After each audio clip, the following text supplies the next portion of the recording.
Bonjour, coach sportif, si tu en as marre de communiquer sans savoir quelle retombée ta communication amène, si tu en as marre de communiquer et que tu n'as pas de résultat, bah, cette vidéo est faite pour toi. Je vais t'expliquer aujourd'hui dans cette vidéo comment je suis passé du système classique qui consiste à se dire je veux être visible, je communique beaucoup, mais finalement sans savoir pourquoi je communique et quels sont les résultats de ma communication.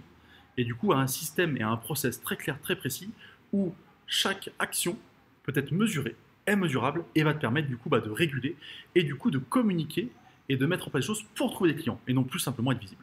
Bonjour, je m'appelle Anthony Schaff, coach sportif, fondateur de Perform Coach Formation.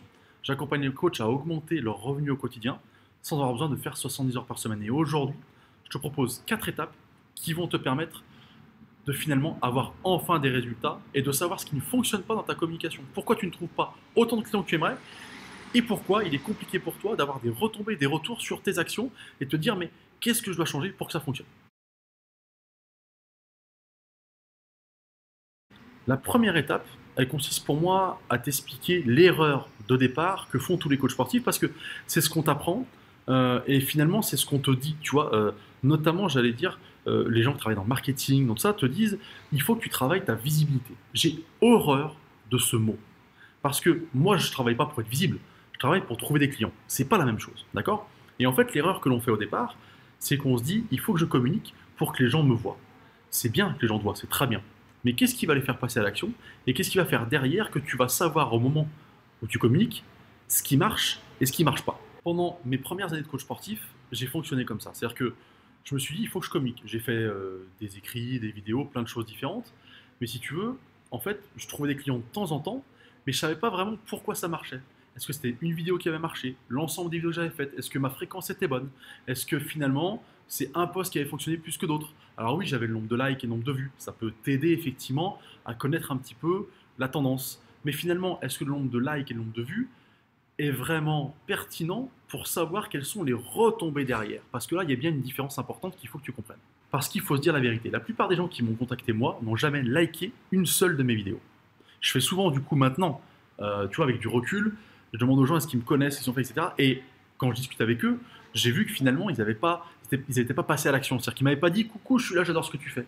Et ça, c'est une erreur fondamentale, c'est de penser qu'on compte en nombre de vues, en nombre de likes. Non, la pertinence de ton propos, elle n'est pas bonne qu'en termes de vues, en termes de likes. Et du coup, c'est pas forcément ça qui va te faire dire ah oui, ce que je fais fonctionne. Parce que l'erreur que j'ai faite pendant des années et que je vois de partout chez plein de coachs, c'est de se dire je vais justement publier, communiquer, et en fonction de ces chiffres-là, je vais savoir si ça a marché ou pas. Sauf que parmi tes meilleures publications, combien de personnes sont réellement passées à l'action? Tu peux avoir plein de curieux, plein de gens que ça intéresse. Mais est-ce que ces gens-là t'ont finalement contacté suite à cette vidéo où tu as eu peut-être plein de likes ou plein de vues?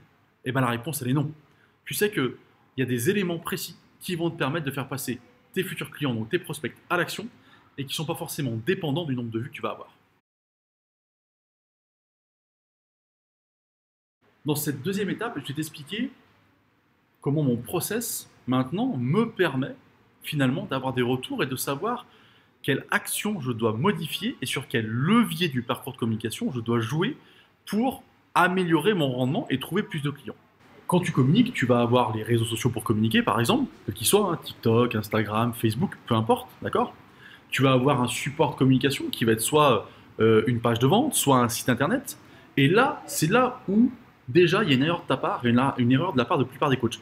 Cette erreur, encore une fois, je l'ai fait pendant des années. Donc je le dis toujours avec plein de bienveillance, tu le sais dans mes vidéos. Euh, Tous les sites internet maintenant comportent un Google Analytics ou un système d'analyse des données. Combien de fois est-ce que tu es allé voir ce que comportait ce système? Combien de fois tu es allé voir combien de personnes étaient connectées sur chaque page?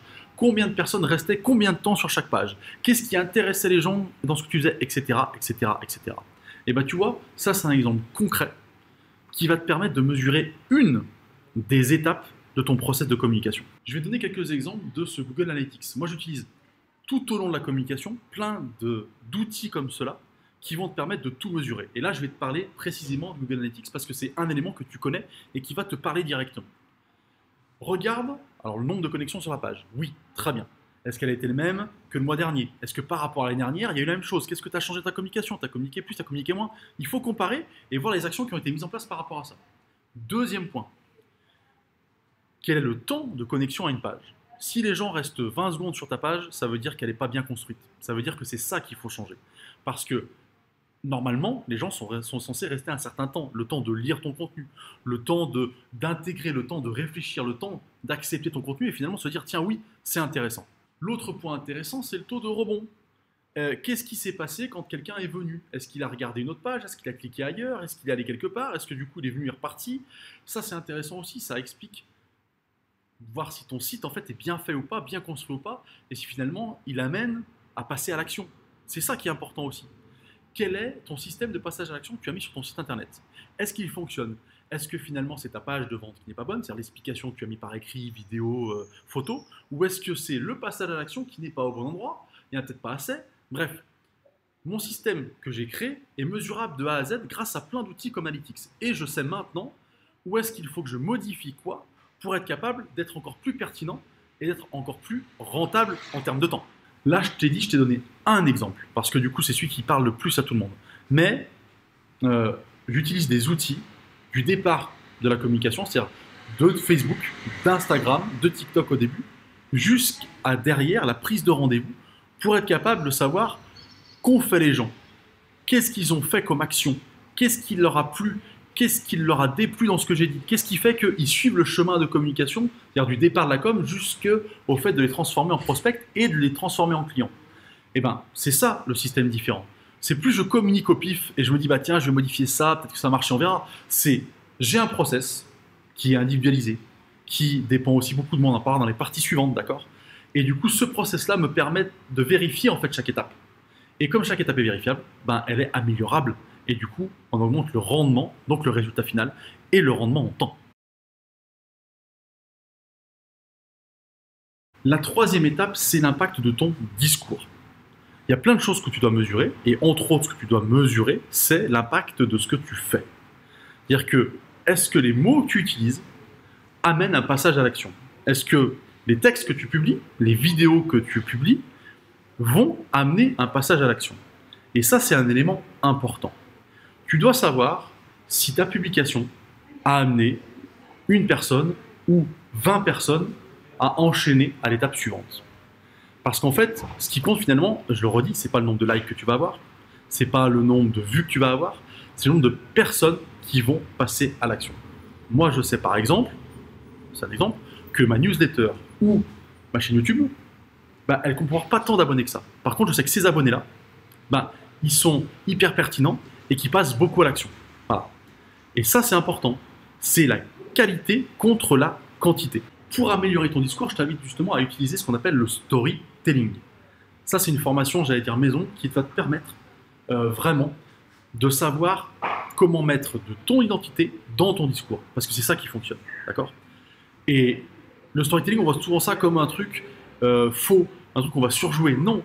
L'objectif du storytelling, pour moi, c'est de l'utiliser pour raconter une histoire, souvent la tienne, celle de tes clients, à des fins de faire passer ton potentiel prospect, du coup, à l'action. Sans inventer quoi que ce soit, sans mentir, mais en disant la vérité et en l'expliquant d'une manière spécifique.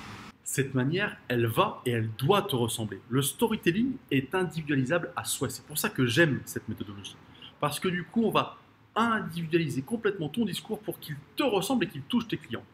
Et encore une fois, mon but, c'est que ce discours-là soit mesurable pour permettre de savoir s'il est bon ou pas. Si c'est le storytelling, donc la manière dont tu communiques qu'il faut changer, ou si c'est les étapes suivantes, parce que peut-être que tu communiques très bien et qu'en fait, c'est la suite qui ne va pas.